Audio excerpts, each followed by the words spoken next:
नमस्कार साथियों, KVS TGT Hindi की श्रृंखला में आपका मैं वीरेन आज फिर लेकर आया हूँ बाल राम कथा में दूसरा अध्याय जो है जंगल और जनकपुर। तो साथियों, पढ़ते ही हम लोग क्वेश्चन करते चलेंगे। तो जो लोग चैनल पे पहली बार हैं चैनल को सब्सक्राइब कर लें, लाइक शेयर करते चले। तो चलिए शुरू करते हैं। राजमहल से निकलकर महर्षि सरयू नदी की ओर बढ़े। दोनों राजकुमार साथ थे, उन्हें नदी पार करनी थी। आश्रम पहुंचने के लिए विश्वामित्र ने अयोध्या के निकट नदी पार नहीं की। दूर तक सरयू के किनारे किनारे चलते रहे। दक्षिणी तट पर, उसी तट पर जिस पर अयोध्या नगरी थी, वे चलते रहे। नदी के घुमाव के साथ साथ राजमहल पीछे छूट गया। उसकी आखिरी बस्ती भी निकल गई। चलते चलते एक तीखा मोड़ आया तो सब कुछ दृष्टि से ओझल हो गया। तीखा मोड़ मतलब जिसको अंधा मोड़ आजकल, वही। राम और लक्ष्मण ने एक बार फिर पीछे मुड़कर नहीं देखा। उनकी नजर सामने थी, महर्षि विश्वामित्र के सधे कदमों की ओर। सूरज की चमक धीमी पड़ने लगी, शाम होने को आई। राजकुमारों के चेहरे पर थकान का चिन्ह नहीं था। उत्साह था। वे दिन भर पैदल चले थे और चलने को तैयार थे। महर्षि अचानक रुके। उन्होंने आसमान पर दृष्टि डाली। चिड़ियों के झुंड अपने बसेरे की ओर लौट रहे थे। बसेरे मतलब घोंसले की ओर। आसमान मटमैला चरवाहा हो गया था। चरवाहे लौट रहे थे, गायों के पैरों से उठती धूल में आधे छुपे हुए। हम आज रात नदी तट पर ही विश्राम करेंगे, महर्षि ने पीछे मुड़ते हुए कहा। दोनों राजकुमार के चेहरे के भाव देखते हुए विश्वामित्र हल्का सा मुस्कुराए। राम के निकट आते हुए उन्होंने कहा, मैं तो तुम दोनों को कुछ विद्याएं सिखाना चाहता हूँ। इन्हें सीखने के बाद तुम पर प्रहार कोई नहीं कर सकेगा, उस समय भी नहीं जब तुम नींद में रहो। राम के मुंह पर नदी के मुंह हाथ धोकर महर्षि के निकट आकर बैठे। विश्वामित्र ने दोनों भाइयों को बला अतिबला नाम की विद्या सिखाई। तो कौन सी विद्या है? बला अतिबला, ये याद रखना। कौन किसने सिखाया? महर्षि विश्वामित्र ने। ठीक है। रात में वो लोग वहीं सोए, तिनकों और पत्तों का बिस्तर बनाकर। नींद आने तक महर्षि उनसे बातें करते रहे। सुबह हुई, यात्रा फिर शुरू हुई। मार्ग वही था, सरयू नदी के किनारे किनारे। आगे देखते हैं क्या लिखा है। चलते चलते वे एक ऐसी जगह पहुंचे जहां दो नदियां आपस में मिलती थी। उस संगम की दूसरी नदी गंगा थी। महर्षि अब भी आगे चल रहे थे, लेकिन एक अंतर आ गया था। राम लक्ष्मण अब दूरी बनाकर नहीं चलते थे, महर्षि के ठीक पीछे थे, ताकि उनकी बातें ध्यान से सुन सके। रास्ते में पड़ने वाले आश्रम के बारे में, वहां के पृथ्वी वनस्पतियों के बारे में, संबंध में स्थानीय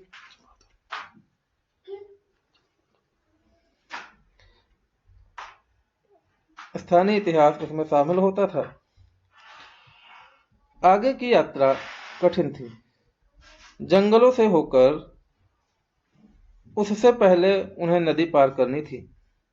महर्षि विश्वामित्र को उचित नहीं लगा। तीनों लोग वहीं रुक गए, संगम पर बने एक आश्रम में। अगली सुबह उन्होंने नाव से गंगा पार की। नदी पार जंगल था, घना, दुर्गम। सूरज की किरणें धरती तक नहीं पहुंचती थी। इतना घना वह डरावना भी था। हर ओर से झींगुरों की आवाज, जानवरों की दहाड़, कर्कश ध्वनियां।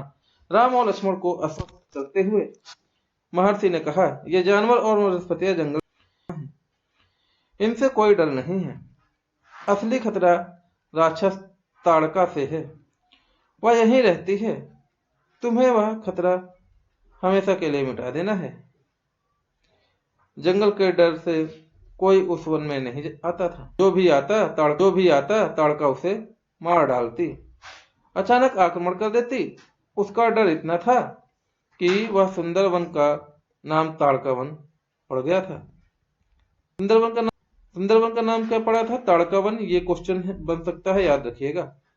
राम ने महर्षि की आज्ञा मान ली, धनुष पर पतंगा चढ़ाई और उसे एक बाण खींचकर छोड़ा। इतना ताड़का को क्रोधित करने के लिए बहुत था। टंकार सुनते ही क्रोध से बिलबिलाई ताड़का गरजती हुई राम की ओर दौड़ी। दो बालकों को देखकर उसका क्रोध और भड़क उठा। जंगल में जैसे तूफान आ गया। विशालकाय पेड़ कांप रहे थे, पत्ते टूटकर इधर उधर उड़ने लगे। धूल का घना बादल सा छा गया, उसमें कुछ दिखाई नहीं पड़ता था। फिर ताड़का ने पत्थर बरसाने शुरू कर दिए।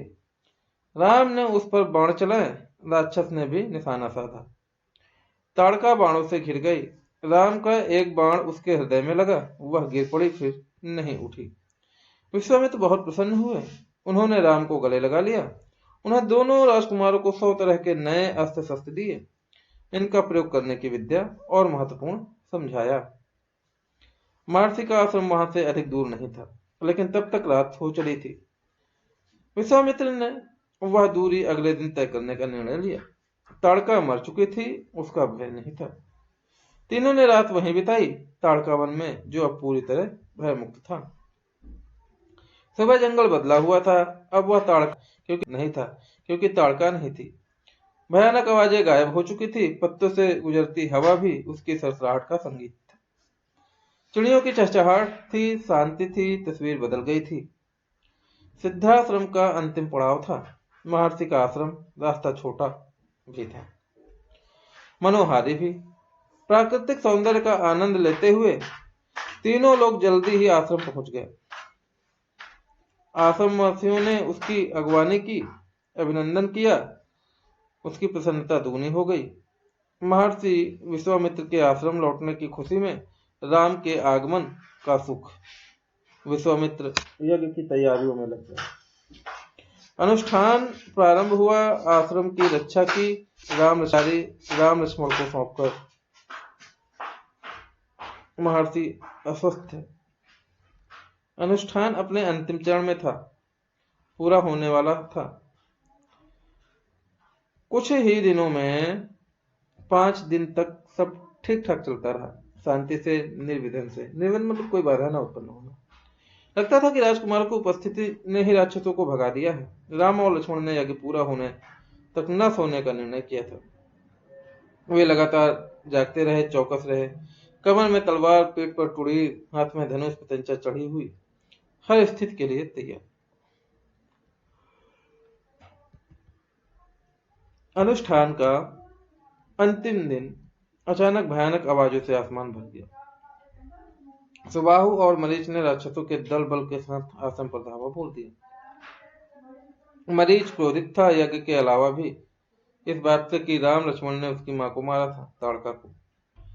तो मरीच ताड़का के बच्चे थे, याद रखिएगा। और किसने मारा था? राम लक्ष्मण की मां। राम ने राक्षसों का हमला होते ही कार्रवाई की, धनुष उठाया और मरीच को निशाना बनाया। मरीच बाण लगते ही मूर्छित हो गया। बाण के वेग से बहुत दूर जाकर गिरा, समुद्र के किनारे। वह मरा नहीं। जब होश आया तो उठकर दक्षिण दिशा की ओर भाग गया। राम का दूसरा बाण सुबाहु को लगा, उसके प्राण निकल गए।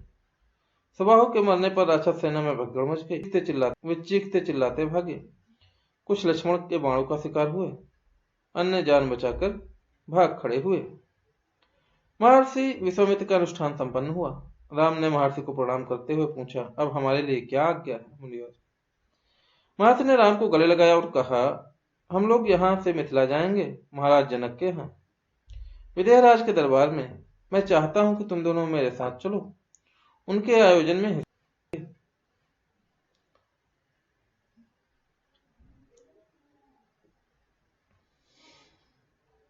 महाराज के पास एक अद्भुत शिव धनुष है, तुम भी उसे देखो। राम और लक्ष्मण की अगली यात्रा को लेकर उत्साहित थे। नया स्थान देखने और जानने का अवसर। सोन नदी पार कर विश्वामित्र मिथिला की सीमा के पास पहुंचे। तो मिथिला की सीमा को पार करने के लिए पहुंचने के लिए कौन सी नदी पार करनी थी? तो आप सोन नदी याद रखेंगे। अपने शिष्य और राजकुमारों के साथ वे गौतम ऋषि के आश्रम से होते हुए नगर में पहुंचे। राजा जनक ने महल के बाहर आकर विश्वामित्र का स्वागत किया। तभी उनकी दृष्टि राजकुमारों पर पड़ी। विदेहराज चकित रह गए। वह स्वयं को रोक नहीं पाए। महर्षि से पूछा, ये सुंदर राजकुमार कौन है? मैं इनके आकर्षण से खिंचता जा रहा हूं। ये राम और लक्ष्मण हैं, महाराज दशरथ के पुत्र। मैं इन्हें साथ लाया हूं आपका अद्भुत धनुष दिखाने। विदेहराज ने महर्षि और उसके शिष्य एवं राजकुमारों के ठहरने की व्यवस्था की एक सुंदर उद्यान में। अगले दिन सभी आमंत्रित लोग ऋषि मुनि और राजकुमार यज्ञशाला हुए। वहां महर्षि जनक ने अपने अनुचरों को आज्ञा दी, शिव धनुष को यज्ञशाला में लाया जाए। शिव धनुष सचमुच विशाल था, लोहे की पेटी पर रखा हुआ था। पेटी में पहिए लगे हुए थे। उसे उठाना लगभग असंभव था। पहियों के सहारे खिसकाकर उसे एक जगह से दूसरी जगह ले जाया जाता था। अनुचर मुश्किल से उसे खींचते हुए यज्ञशाला में लाए। धनुष देखते ही विदेहराज एक पल के लिए उदास हो गए। उन्होंने कहा, मुनिवर, मैंने प्रतिज्ञा की है कि अपनी पुत्री सीता के विवाह के संबंध में जो यह धनुष उठाकर उस पर पतंचा चढ़ा देगा, उसी के साथ सीता का विवाह होगा। अनेक राजकुमार ने प्रयास किया और लज्जित हुए। उठाना तो दूर, वे इसे हिला तक न सके। पतंचा क्या चढ़ाते। विदेहराज का संकेत समझकर महर्षि विश्वामित्र ने राम से कहा, उठो वत्स, यह धनुष देखो। राम ने सिर झुकाकर गुरु की आज्ञा स्वीकार की, आगे बढ़े, पेटी का ढक्कन खोल दिया। राम ने पहले धनुष देखा, फिर महर्षि को। गुरु का संकेत मिलने पर राम ने वह विशाल धनुष सहज उठा लिया। यज्ञशाला में उपस्थित सभी लोग हतप्रभ थे। हतप्रभ का मतलब होता है अचंभित होना। इसकी पतंजा चढ़ा दूं मुनिवर, राम ने पूछा। अवश्य, यदि ऐसा कर सकते हो। विदेहराज चकित थे। राम ने आसानी से धनुष झुकाया, ऊपर से दबाकर पतंजा खींची और दबाव से धनुष इसी बीच में टूट गया। उसके दो टुकड़े हो गए, बच्चों के खिलौने की तरह। यज्ञशाला में सन्नाटा छा गया। सब चुप थे, एक दूसरे की ओर देख रहे थे। सभागार की चुप्पी महाराज जनक ने तोड़ी। उनकी खुशी का ठिकाना न था। उन्हें सीता के लिए योग्य वर मिल गया था। उनकी प्रतिज्ञा पूरी हुई। जनक राज ने कहा, मुनिवर, आपकी अनुमति हो तो मैं महाराज दशरथ के पास संदेश भेजूं। बारात लेकर आने का निमंत्रण या शुभ संदेश उन्हें शीघ्र भेजना चाहिए। महर्षि की अनुमति से दूत अयोध्या भेजे गए, सबसे तेज चलने वाले रथों से। इस बीच जनकपुर में धूमधाम मच गई। बारात के स्वागत की तैयारियां होने लगी। नगर की प्रसन्नता चरम पर थी। चरम मतलब होता है बहुत ही ऊंचाई पर, ठीक है, मतलब बहुत जोरों से लोग प्रसन्न थे, बहुत तेज। महाराज जनक का संदेश मिलते ही अयोध्या में खुशी छा गई। आनंद फानन में बारात तैयार हुई। हाथी, घोड़ा, रथ, सेना। बारात को मिथिला पहुंचने में 5 दिन लग गए।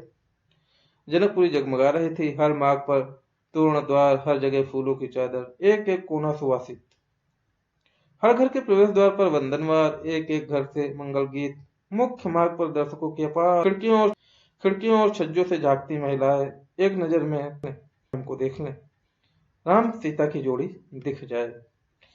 विवाह से ठीक पहले विदेहराज ने महाराज दशरथ से कहा, राजन, राम ने मेरी प्रतिज्ञा पूरी कर बड़ी बेटी सीता को अपना लिया। मेरी इच्छा है कि छोटी पुत्री उर्मिला का विवाह लक्ष्मण से हो जाए। मेरे छोटे भाई ध्वज की भी 2 पुत्रियां हैं, मांडवी और सुतकीर्ति। कृपया उन्हें भरत और शत्रुघ्न के लिए स्वीकार करें। राजा दशरथ ने यह तत्काल मान लिया। विवाह के बाद बारात कुछ दिन जनकपुर में रुकी। बाराती बहुओं को लेकर अयोध्या लौट। तो रानियों ने पुत्रवधियों की आरती उतारी, स्त्रियों ने फूल बरसाए, शंख ध्वनि से गलियां गूंज उठी। यह आनंद उत्सव लगातार कई दिनों तक चलता रहा। तो इस तरीके से यह अध्याय भी खत्म होता है। अब आपको इसमें जो मुख्य प्रश्न है वो हम बताते गए हैं। लास्ट में जो मुख्य प्रश्न है कि राम की पत्नी का नाम सीता है, सब लोग जानते हैं। लक्ष्मण की पत्नी का नाम याद रखना पड़ेगा, कुछ लोगों को पता होगा, जैसे कि उर्मिला है। और मांडवी और सुतकीर्ति भरत और शत्रुघ्न की पत्नियां थी। तो ये आप याद कर लीजिएगा। तो इस तरीके से ये पार्ट भी खत्म होता है। मिलते हैं नए पार्ट के साथ में, तब तक के लिए ख्याल रखिए। जो लोग चैनल पे पहली बार है, चैनल को सब्सक्राइब कर लें, लाइक शेयर करते चलें। जय हिंद।